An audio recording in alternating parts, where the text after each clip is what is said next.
这里是火力军的信息频道，今天为大家整理一下近期全球最新军事讯息。俄军损失1000辆坦克，被迫启用50年前旧货。乌克兰军队骑小电摩袭击俄军，化整为零，打完就跑。坚决反对芬兰、瑞典加入北约。土耳其作为北约成员国，为何反应如此强烈？精彩节目即将开始。俄军损失近1000辆坦克，被迫启用50年前旧货。自俄罗斯入侵乌克兰以来，战争已经打了3个月。如今，俄罗斯不仅精确制导导弹库存告急，就连坦克似乎都不够用了。最近有视频拍到了乌克兰东南部梅利托波尔火车站的俄军补给军列，上面满载着前来支援的前线的俄军坦克。然而，前来增援的不是先进的 T90， 其中大部分都是拥有半个世纪高龄的 T62 坦克，而且其中一些 T62 还临时挂在了主动反应装甲，另一些甚至还是铸铁炮塔的基础型。这种已经明显过时的主战坦克出现在现代战争中，无疑是非常反常的。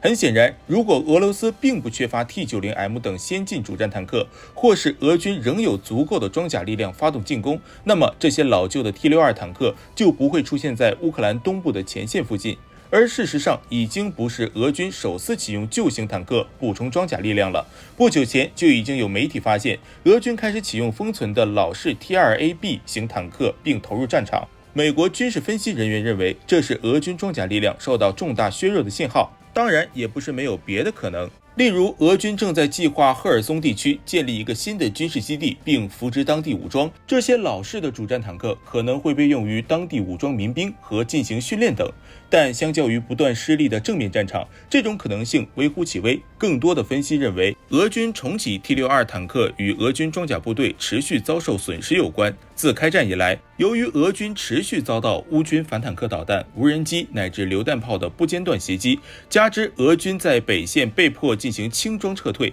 这导致了俄军损失了大量现役主战坦克。乌克兰媒体认为，俄军坦克损失数量已达到1300辆左右。美国方面的消息则显示，俄军损失坦克的数量可能达到1000辆左右。即便是最保守的估计数量，也是俄军现役主战坦克数量的1/4左右。考虑到俄军还有国防需求，这一损失对俄罗斯来说无疑是巨大的。但得益于苏联时期的积累，俄罗斯在坦克储备上冠绝全球。在1975年 T62 主战坦克停产之前，苏联拥有超过2万辆 T62 主战坦克。即便这么多年过去了，在俄罗斯的坦克坟场中，也至少还有2000辆左右的 T62 坦克。而且该型坦克装备了115毫米滑膛炮，在打击轻装甲目标和攻势上可谓是威力过剩，因此拿到乌克兰来用也并非不可。但需要注意的是，被迫启用 T62 坦克意味着俄罗斯已经被迫卷入一场对俄罗斯自己来说非常不利的战争。有分析人士表示，美国等西方国家之所以大力援助乌克兰和俄罗斯大打代理人战争，其最重要的目的不是摧毁俄罗斯，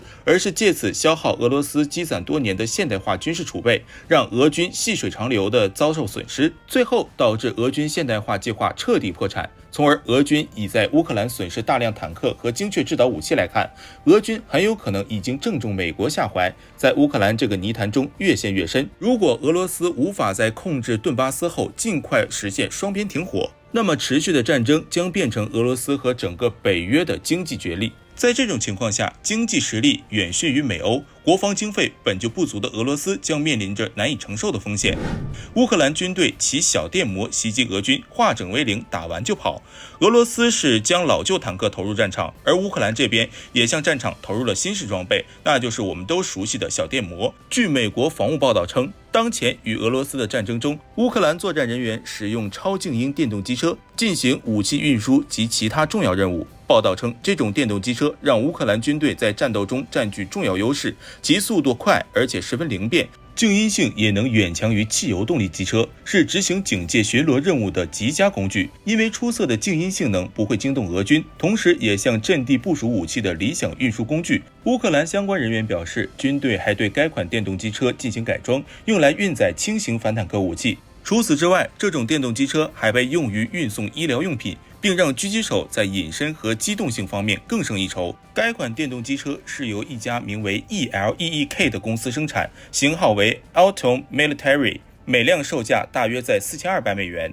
最高时速为90公里，5小时即可充满电，一次可行驶150公里，最多可携带150公斤装备。为了适应战场环境，专门配备一套越野悬架，刹车和车轮也是专门定制的，使其拥有强大的越野能力。到目前为止，该款电动机车刚刚开始在乌克兰战场投入使用，目前还不清楚有多少辆已经供给给乌克兰军队。有乌克兰军官表示，在当前的情况下，快速机动性和低可探性将决定军事行动的成败。这种电动机车对于狙击手和突击小队而言十分有效。电动机车尺寸小，速度快，热信号低，最重要的是，即使在很近的距离上，俄军也听不到你的声音。另外，由于它只有一个电动引擎，所以不太容易受到俄罗斯热成像系统的影响，配合无人机的使用，可以打了就跑，而俄军根本无法察觉。即便被俄军发现，俄军的坦克装甲车在复杂的地形下也追不上它。唯一的问题就是这款军用电动机车的价格太过于昂贵，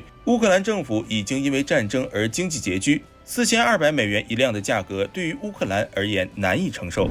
坚决反对芬兰、瑞典加入北约。土耳其作为北约成员国，为何反应如此强烈？据法新社报道，土耳其总统埃尔多安近日在此阐明自己的立场，表示只要自己仍是土耳其总统，就不会允许支持恐怖主义的国家加入北约。而他说的国家指的就是芬兰和瑞典。单看他讲的这句话，由于没有直接点芬兰和瑞典的名字，似乎是留了一些周旋的空间。但值得注意的是，在此之前，芬兰方面已经明确表态，不会因为土耳其就改变本国法律，也不会向土耳其引渡无辜的人。在两国提交了加入北约的申请之后，土耳其就一直持反对立场。反对的理由就是两国一直在支持库尔德工人党，而该组织连美国都将其认定为恐怖主义组织，所以埃尔多安以此为理由拒绝两国加入北约。从表面上看，似乎是合理正当的理由。依据北约规程，北约必须在30个成员国一致同意前提下才能吸纳新成员，这就似乎给了土耳其一票否决的权利。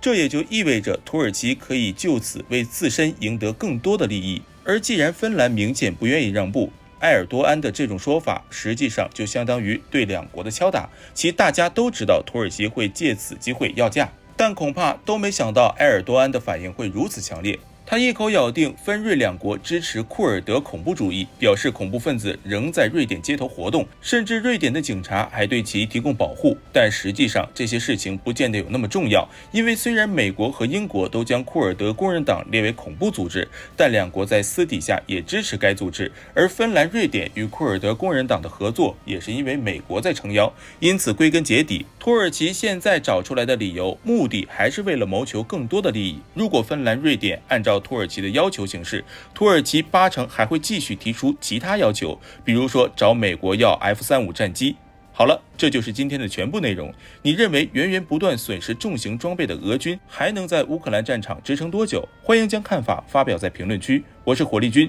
我们下期再见。